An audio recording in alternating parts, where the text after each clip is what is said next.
Hi hello ഇന്നത്തെ video ഒരു ജിലേബിയുടെ റെസിപ്പിയാണ്. അപ്പോൾ അതെങ്ങനെ തയ്യാറാക്കണമെന്ന് നോക്കാം. അതിനായിട്ട് ഒരു കപ്പ് ഉഴുന്ന് ഒരു 2-3 മണിക്കൂർ നേരം സോക്ക് ചെയ്ത് വെച്ചിട്ടുണ്ടായിരുന്നു കേട്ടോ. അത് നമുക്ക് മിക്സിയുടെ ജാറിലേക്ക് ഒഴിച്ച് കൊടുത്തൊരു 3 ടേബിൾ സ്പൂണോളം വെള്ളവും ചേർത്ത് കൊടുത്തിട്ട് നല്ല പേസ്റ്റ് പോലെ ഒന്ന് അരച്ചെടുക്കുക.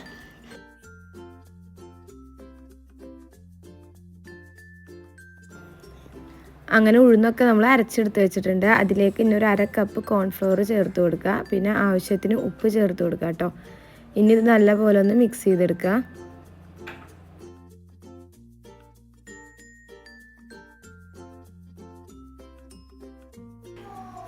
ഇനി ഇതിലേക്ക് 1/4 ടീസ്പൂണോളം ഫുഡ് കളർ ഒന്ന് ആഡ് ചെയ്ത് കൊടുത്തിട്ട് നല്ലപോലെ ഒന്ന് മിക്സ് ചെയ്തെടുക്കുക കേട്ടോ.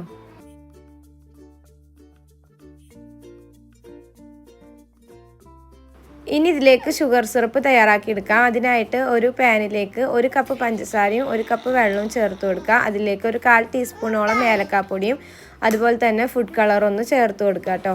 ഇനി നമുക്ക് ജിലേബി തയ്യാറാക്കിയെടുക്കാം. അതിനായിട്ട് ആവശ്യത്തിന് ഓയിൽ ഇതുപോലെ ഒരു പാനിലേക്ക് ഒഴിച്ചു കൊടുക്കുക. ഓയിലൊന്ന് ചൂടായി വരുമ്പോൾ നമുക്കിത് പൈപ്പിംഗ് ബാഗിലോ അല്ലെങ്കിൽ പിന്നെ ഇതുപോലത്തെ കുപ്പിയിലൊക്കെ മാവാക്കിയിട്ട് ഇതുപോലെ ജിലേബിയുടെ ഷേപ്പിലൊന്ന് ആക്കിയെടുക്കാം കേട്ടോ.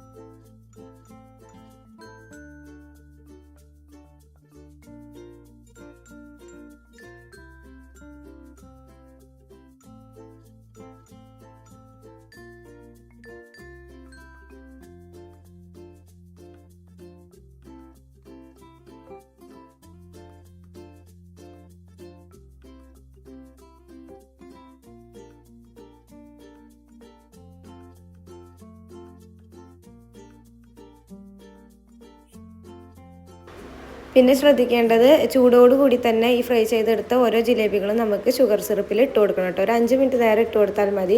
അപ്പത്തിനും നല്ല സോക്കായിട്ട് നമുക്ക് കിട്ടും കേട്ടോ.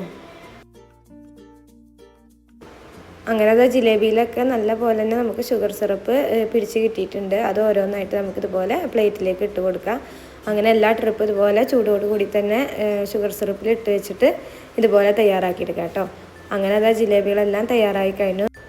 ജിലേബിയൊക്കെ കഴിക്കാൻ തോന്നുന്നുണ്ടെങ്കിൽ നമുക്ക് കടയിൽ പോയി വാങ്ങേണ്ട ആവശ്യമില്ല കേട്ടോ. നമ്മുടെ വീട്ടിലുള്ള സാധനം വെച്ചിട്ട് ഹെൽത്തി ആയിട്ട് ഉണ്ടാക്കാൻ പറ്റാവുന്ന ഒരു റെസിപ്പിയാണ് കേട്ടോ അപ്പോൾ എല്ലാവരും ഇത് വീട്ടിൽ ട്രൈ ചെയ്ത് നോക്കുക. അതുപോലെ തന്നെ ഫീഡ്ബാക്കൊക്കെ അറിയിക്കുക. നാളെ മറ്റൊരു വീഡിയോ ആയിട്ട് വരുന്നുണ്ട്. Okay, by.